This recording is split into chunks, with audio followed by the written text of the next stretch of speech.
नमस्कार। स्वागत करता हूं आप सभी का अपने YouTube चैनल एच के नॉलेज एंड मोर पर।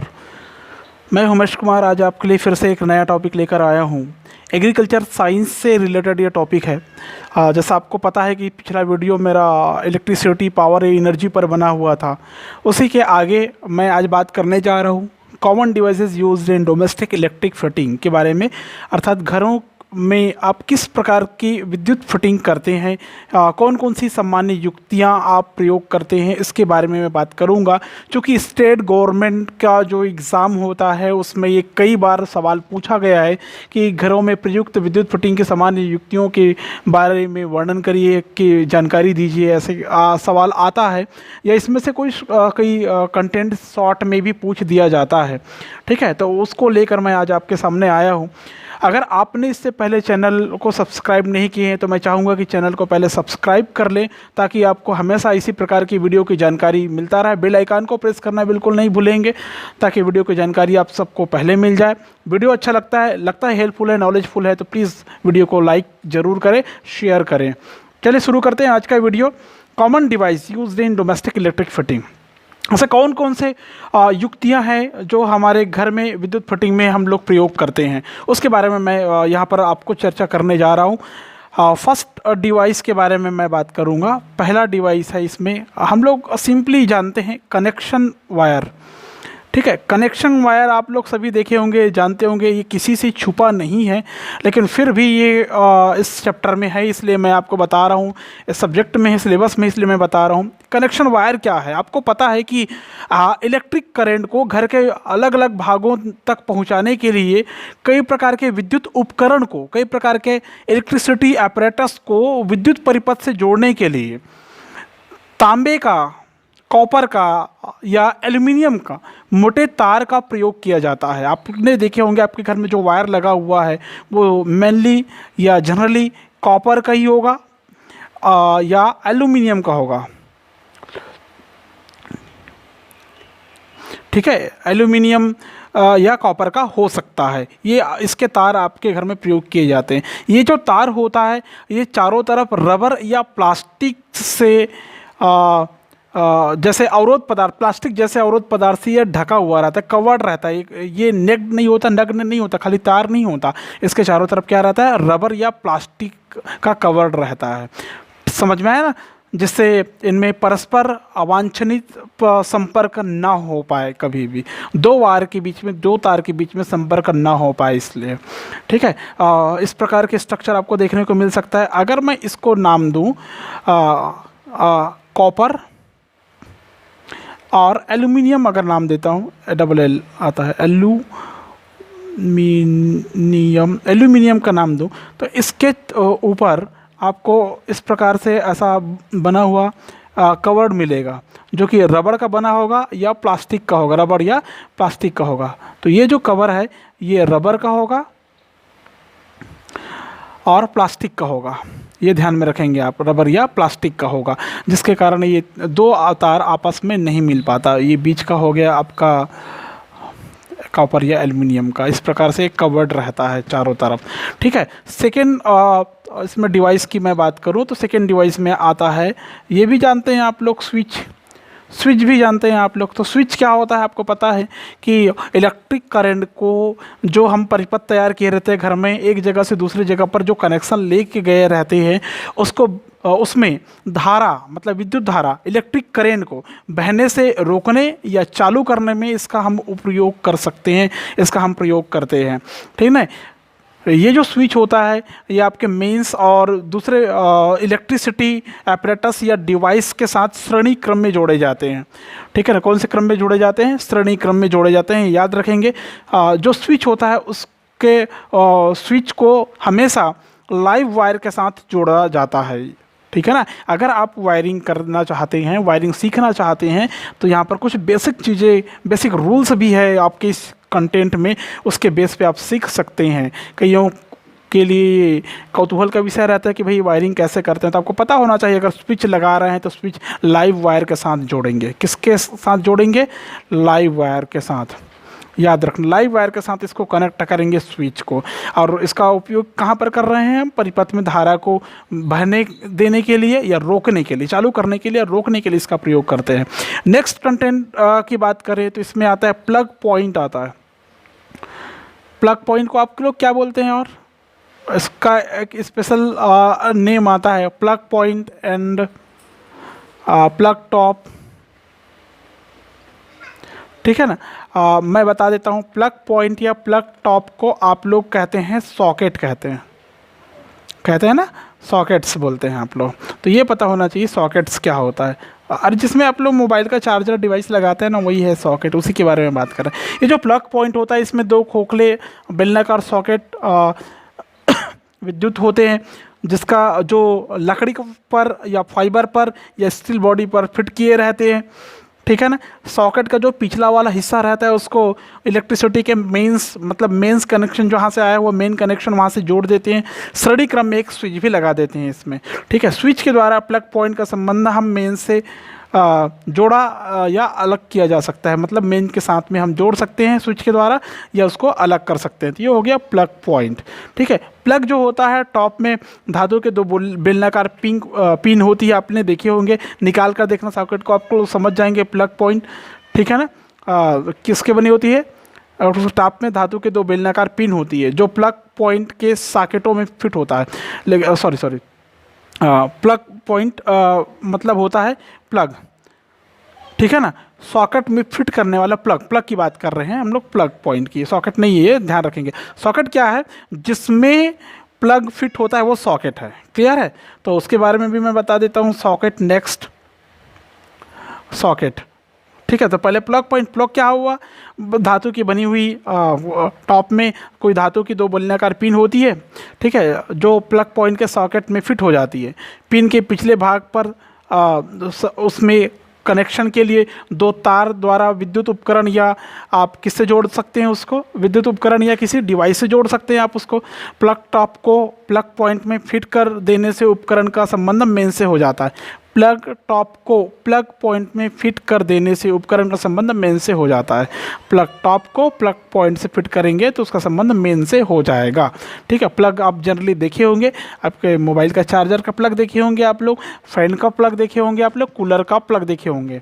क्लियर है। नेक्स्ट आता है सॉकेट। प्लग जिस उपकरण में फिट होता है धारा को प्रवाहित करने के लिए, वो उपकरण कहलाता है सॉकेट। ठीक है। सॉकेट में आपने देखे होंगे कुछ इस प्रकार के ऐसे होल बने हुए रहते हैं। ठीक है। इस प्रकार का, और ये ऐसा फिट रहता है। ठीक है। ये हो गया सॉकेट। प्लग आपने देखे होंगे कुछ इस प्रकार का, आपने इस प्रकार का उपकरण देखे होंगे। ठीक है। यहाँ पर वायर अंदर गया हुआ रहता है, यहाँ पर नट बोल्ट टाइट रहता है, आपने देखे होंगे। ठीक है।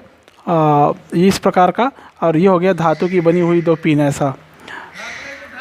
ठीक है। धातु की बनी हुई दो पिन इस प्रकार का, ये हो गया प्लग टॉप, प्लग पिन या प्लग पॉइंट बोलते हैं इसको हम लोग। ये हो गया सॉकेट। नेक्स्ट आता है, नेक्स्ट डिवाइस के बारे में बात करें तो नेक्स्ट डिवाइस आता है रेगुलेटर। रेगुलेटर सभी देखे होंगे। रेगुलेटर पंखा को, मोटर को चालू करने के लिए, चालू करने के बाद कम या ज़्यादा करने के लिए, उसको हाई या लो करने के लिए, है ना, हाई स्पीड और लो स्पीड करने के लिए, हाई स्पीड और लो स्पीड करने के लिए इस उपकरण का प्रयोग कर, जिस उपकरण का प्रयोग किया जाता है उसको रेगुलेटर कहते हैं, नियंत्रक कह सकते हैं, कंट्रोलर भी कह सकते हैं आप इसको। ठीक है। ये जो होता है रेगुलेटर की घुंडी घुमाने से परिपथ में प्रतिरोध के मान को हम बढ़ा भी सकते हैं, घटा भी सकते हैं। याद रखना, इसके माध्यम से हम किसके मान को घटा बढ़ा सकते हैं? प्रतिरोध के मान को कम कर सकते हैं या बढ़ा सकते हैं। याद रखना, अगर प्रतिरोध का मान ज़्यादा है तो धारा कम बहेगा, प्रतिरोध का मान कम है तो धारा ज़्यादा बहेगी, ये आपको पता होना चाहिए। ठीक है। जिसके कारण पंखे और मोटर में प्रवाहित धारा के मान को आप कम या ज़्यादा कर सकते हैं। ठीक है। रेगुलेटर एक प्रकार का धारा नियंत्रक भी होता है, इसको रेजिस्टेंस या धारा नियंत्रक भी कह सकते हैं आप लोग। ठीक है। नेक्स्ट आता है इसमें एक्सटेंशन बोर्ड। एक्सटेंशन बोर्ड, ये एक्सटेंशन बोर्ड एक ऐसा उपकरण है, अपने आप में कंप्लीट उपकरण कह सकते हैं आप। क्या होता है इसमें? उन स्थानों पर जैसे खुली छत है या लॉन वगैरह में आप इसका उपयोग अधिकतर करते हैं। स्थायी मेंस जब हमको उपलब्ध नहीं होते तो वहाँ पर विद्युत आपूर्ति की आवश्यकता पड़ जाती है, ठीक है ना। अगर हमारे पास में स्थायी कनेक्शन नहीं है तो विद्युत उपकरण मतलब विद्युत की सुविधा पहुँचाने के लिए क्या करते हैं, इसका प्रयोग करते हैं, एक्सटेंशन बोर्ड का प्रयोग करते हैं। ये लकड़ी का बोर्ड भी हो सकता है या फाइबर का भी हो सकता है, किसी धातु का भी बना हो सकता है, ठीक है। लकड़ी के बोर्ड अगर की बात करें तो उसमें एक या दो बल्ब होल्डर लग सकते हैं, एक दो प्लग पॉइंट हो सकता है, एक दो सॉकेट हो सकता है, इंडिकेटर भी आप लगा सकते हैं, स्विच भी लगा सकते हैं आप उसको, ठीक है। दो तार के द्वारा किसी भी कमरे के साथ आप स्थायी पॉइंट से आप जोड़ सकते हैं। ये हो गया एक्सटेंशन बोर्ड, मतलब एक कंप्लीट पैकेज होता है जिसमें वो सारे उपकरण फिट होते हैं। क्लियर है। तो ये हो गया वो कॉमन डिवाइस। इसके अलावा भी बहुत सारे डिवाइस है जो आपके घर में उपयोग किए जाते हैं, आप चाहें तो उसकी सूची बना के यहाँ पर इंक्लूड कर सकते हैं, ठीक है। अब मैं बात करता हूँ डोमेस्टिक इलेक्ट्रिक करेंट्स की बात, सर्किट्स की बात करता हूँ, डोमेस्टिक इलेक्ट्रिक सर्किट, ठीक है। नेक्स्ट इसी में आगे है डोमेस्टिक इलेक्ट्रिक, ये भी एग्ज़ाम में कई बार पूछा गया है, इलेक्ट्रिक सर्किट। मैंने इस चैप्टर से ये जनरली आने वाला ये पॉइंट मैं क्लियर कर रहा हूँ, ध्यान रखेंगे, ध्यान से सुनेंगे, ठीक है। डोमेस्टिक इलेक्ट्रिक सर्किट्स, घरेलू विद्युत परिपथ, ठीक है। आपको पता है कि हमारे घर में अनेक प्रकार के इलेक्ट्रिकल apparatus उपकरण या डिवाइसेस हम प्रयुक्त करते हैं, ठीक है, जो हमको बिजली घर से भी प्रदाय होती है, हम खरीद भी सकते हैं, समझ में आया ना।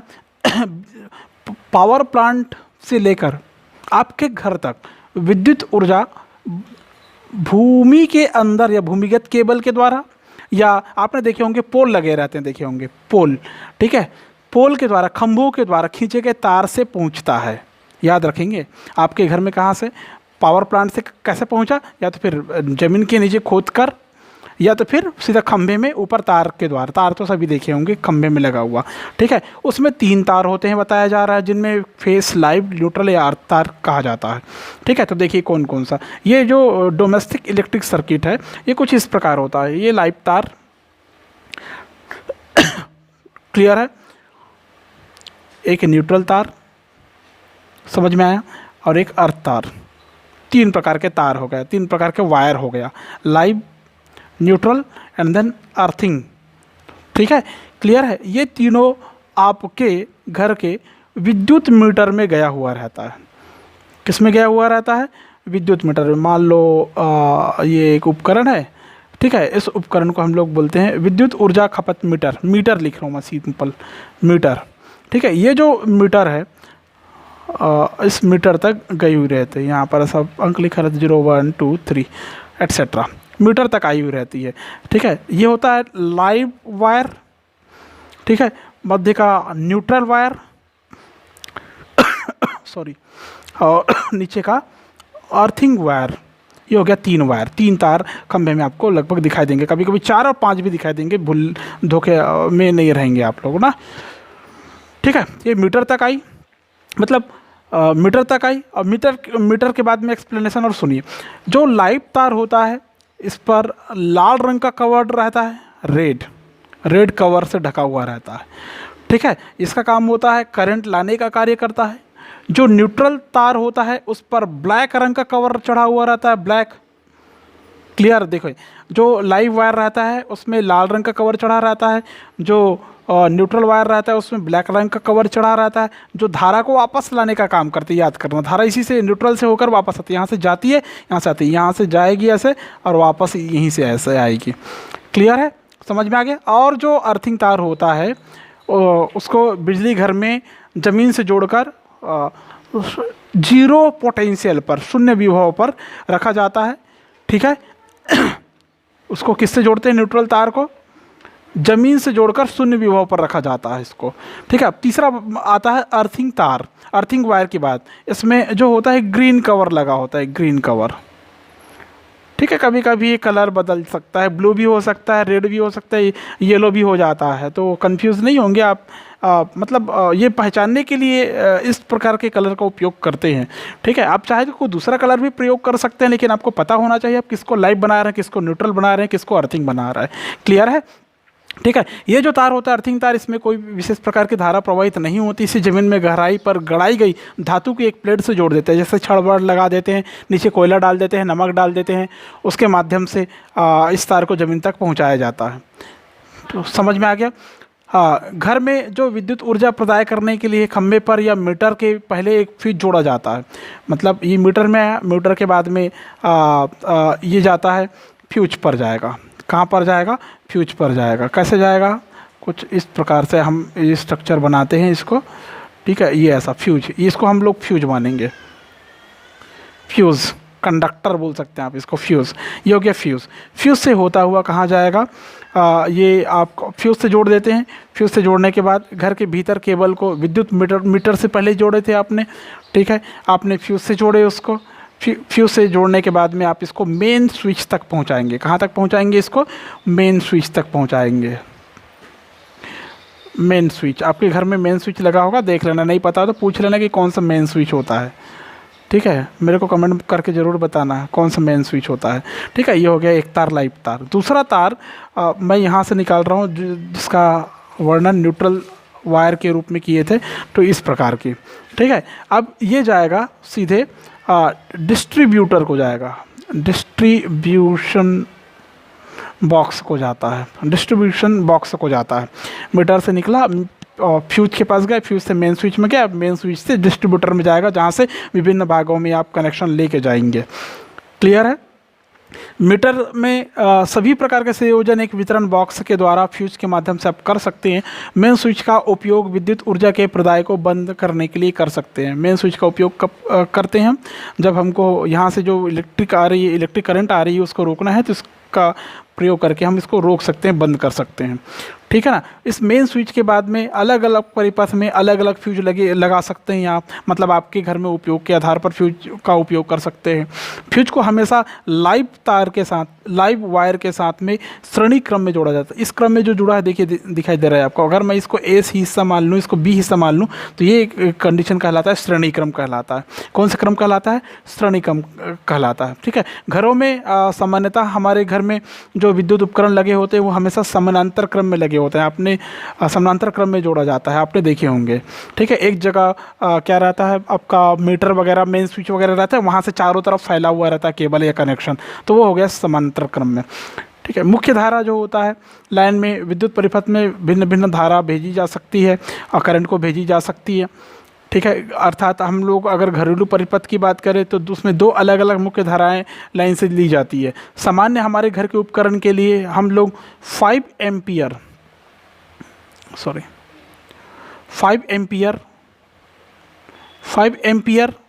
जो कि फ्रिज, हीटर, 5 एम्पियर का उपयोग करते हैं सामान्य बल्ब वगैरह जलाने के लिए, छोटे उपकरण चलाने के लिए या उसको रनिंग करने के लिए, ठीक है। अगर हमको बड़े उपकरण चलाना हो, जैसे फ्रिज चलाना हो, हीटर चलाना हो, प्रेस चलाना हो, वॉशिंग मशीन वगैरह अगर चलाना हो, तो इसके लिए हम 15 एम्पियर की धारा प्राप्त करते हैं। 15 एम्पियर के उपकरण हम लोग लगाते हैं घर में, ठीक है। इन सारे सारे उपकरणों को समानांतर क्रम में जोड़ते हैं, ठीक है। प्रत्येक में आप अलग से फ्यूज भी लगा सकते हैं, ठीक है। किसी कारणवश यदि ये खराब होता है तो इसमें शॉर्ट सर्किट हो जाता है, याद रखना। क्या होता है इसी फ्यूज में शॉर्ट सर्किट होता है। ये एम्पियर की बात कर रहे हैं तो इसी फ्यूज की बात कर रहे हैं, शॉर्ट सर्किट हो जाता है। शॉर्ट सर्किट यहाँ पर होने से क्या होता है, आपका जो डिवाइस है, जो उपकरण है, वो बच जाता है, उससे ज़्यादा क्षतिग्रस्त नहीं होता, मतलब ज़्यादा नुकसान नहीं होगा, मतलब कई प्रकार की दुर्घटनाओं से भी आप बच सकते हैं, ठीक है। तो क्या क्या प्रकार की, कौन कौन सी प्रकार की इसमें दुर्घटनाएं होने की संभावना रहती है, वो कुछ इस प्रकार से है। देखिए, एक होता है ओवरलोडिंग, ठीक है। एक होता है ओवरलोडिंग। ओवरलोडिंग को हिंदी में कहते हैं अतिभारण, अतिभारण बोलते हैं इसको। अतिभारण का मतलब होता है जो परिपथ आप घर में प्रयोग कर रहे हैं उसमें प्रवाहित होने वाली धारा का मान अगर अचानक बढ़ जाए तो वो ओवरलोडिंग कहलाता है, ठीक है ना। जितना होना चाहिए उतना ना होकर कितना हो जाता है, ज़्यादा हो जाता है, तो ये क्या होता है, अतिभारण कहलाएगा। क्लियर है? यदि परिपथ में प्रयोग होने वाले उपकरणों की शक्ति अधिकतम मान से अधिक हो जाए तो इसे अतिभारण कहेंगे, मतलब अपनी शक्ति से, निर्धारित शक्ति से ज़्यादा हो जाए तो वो अतिभारण कहलाएगा। दूसरा आता है शॉर्ट सर्किट, ठीक है। ये कॉमन आपने कई बार सुने होंगे, फलाने जगह शॉर्ट सर्किट से आग लग गई, इतने की क्षति होगी, ऐसा ऐसा समाचार वगैरह हम देखते सुनते रहते हैं। आप लघु पथन बोलते हैं इसको, ठीक है। कभी कभी क्या होता है, जो हमारे घर के जो विद्युत उपकरण रहता है वो क्षतिग्रस्त हो जाते हैं, उसके जो तार होते हैं वो भी क्षतिग्रस्त हो जाते हैं, समझ में आया ना।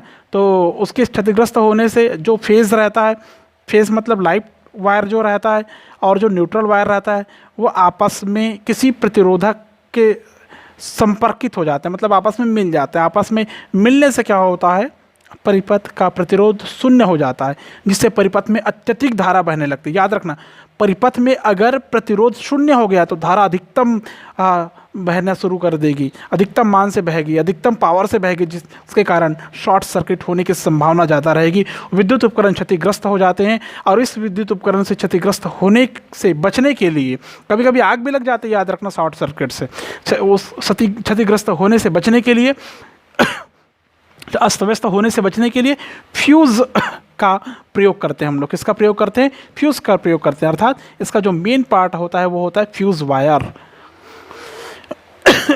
फ्यूज़ वायर, ठीक है। इसका काम होता है जो बहने वाली धारा होता है उसको कंट्रोल करके रखता है, बहने वाली धारा के मान को नियंत्रित करने वाला होता है। इसका जो प्रतिरोध होता है उच्च होता है, इसका जो रेजिस्टेंस पावर होता है वो काफ़ी हाई होता है, ठीक है। प्रतिरोध काफ़ी ज़्यादा है, याद रखेंगे। ये जो इसका जो प्रतिरोध है वो विशिष्ट मतलब उच्च होता है, ठीक है। गलनांक की बात करते हैं तो काफ़ी लो होता है।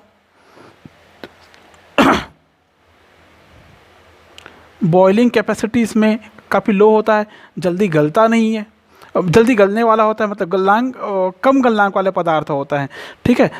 किससे बने होता है? सामान्य टीन और शीशे से बने होते हैं। किसे बने होते हैं?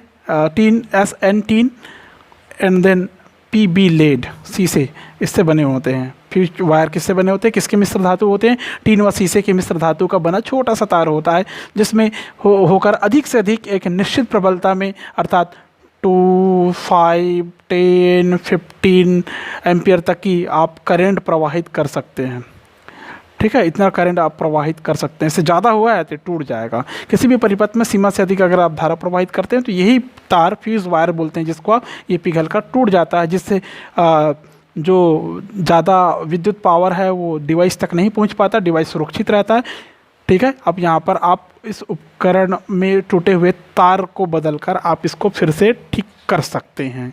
क्लियर है? फ्यूज़ तार जो होता है पोर्सिलिन के होल्डर में लगे हुए रहते हैं, फ्यूज बॉक्स में रखा जाता है। फ्यूज़ तार जलने के पश्चात इसको आप आसानी से बदल सकते हैं। इसके लिए क्या करते हैं, आप मेन स्विच को बंद करके पोर्सिलिन होल्डर को बाहर निकाल कर फ्यूज़ तार आप बांध देते हैं, उसको होल्डर को फिर से पुनः लगा लेते हैं।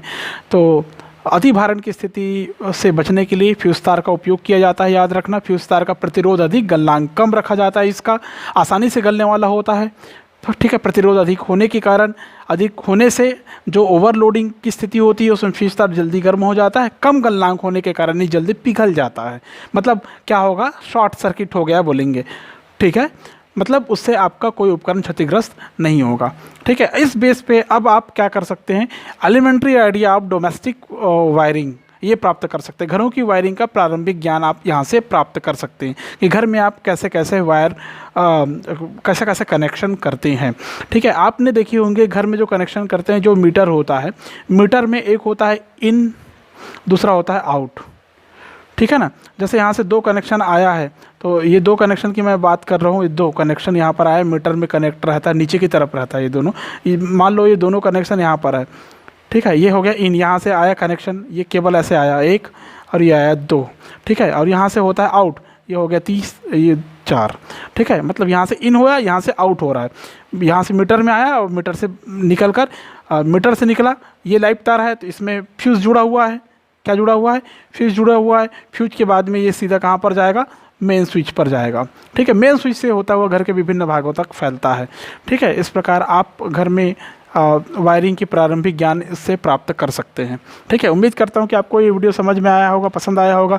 अगर वीडियो समझ में आया, पसंद आया तो वीडियो को लाइक करें, और चैनल पर पहली बार आए हैं तो प्लीज़ चैनल को सब्सक्राइब करना ना भूलें, ताकि आपको नेक्स्ट वीडियो को जानकारी तुरंत मिल जाए। Thank you.